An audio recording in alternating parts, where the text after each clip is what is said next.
Definição do salário dos sócios. Assunto polêmico de suma importância para a organização financeira da empresa, que você pode conferir aqui comigo no vídeo a seguir. Vamos?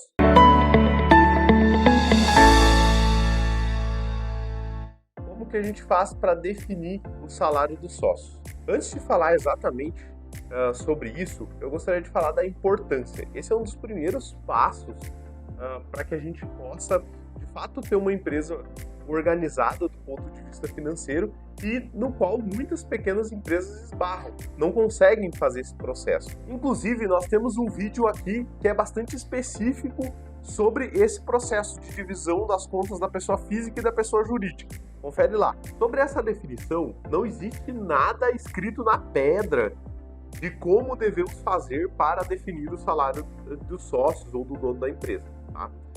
Isso é importante a gente falar aqui. Porém, existem boas práticas nas quais a gente sabe que funciona, que dá certo, que a gente já indicou para colocar em prática ou que a gente executa mesmo na nossa empresa, na Evolutivo. E é isso que eu quero compartilhar com vocês. Prolabore é o nome certo para esse salário dos sócios, né, ou do dono da empresa, do qual a gente está falando aqui.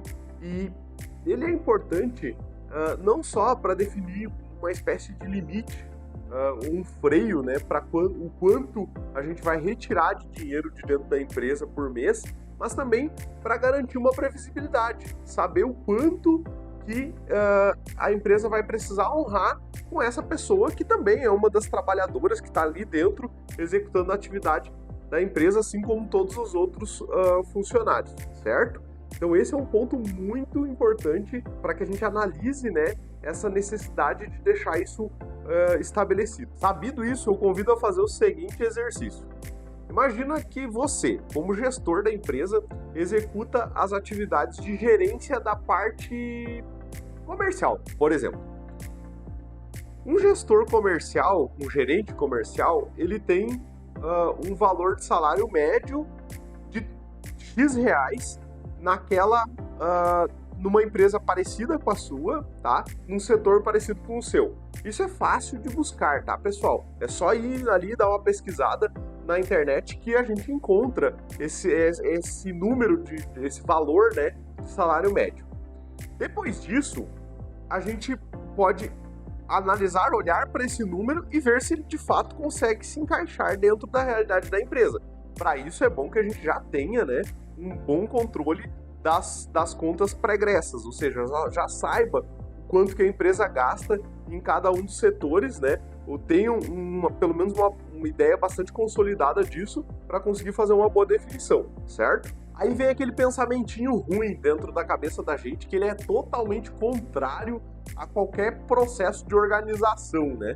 Que é aquela coisa: ah, mas eu faço muito mais do que qualquer outro colaborador dentro da empresa. Ah, mas o meu trabalho rende muito mais do que o de qualquer outra pessoa que eu iria colocar aqui.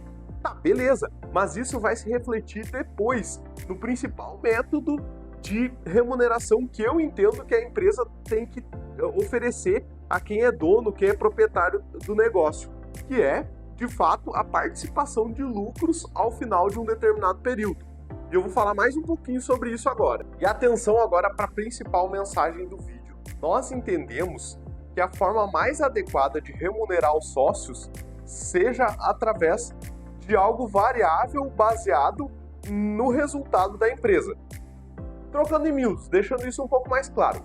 Não vamos onerar a empresa com um prolabore muito alto, ou seja, com um salário mensal tão alto para os sócios, e vamos guardar esse resultado, esse dinheiro, para que de fato aconteça uma remuneração no final de um determinado período.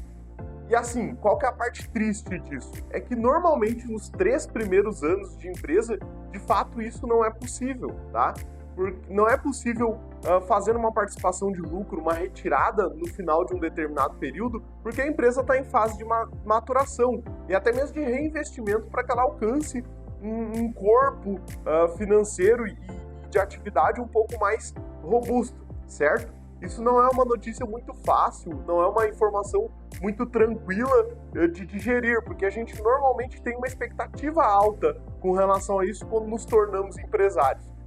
Nós somos naturalmente excessivamente otimistas quando nos colocamos nessa posição, mas é importante o quanto antes conseguirmos assimilar isso para, a partir daí, ter tudo mais organizado do ponto de vista financeiro e para que a empresa acabe crescendo cada vez mais. Para resumir, então, e finalizar, em apenas 2 tópicos. Primeiro, defina uma remuneração compatível com o mercado que seja viável para o seu negócio. E segundo, estabeleça uma retirada de lucros da empresa no final de um determinado período, somente quando a empresa já tiver maturidade para isso.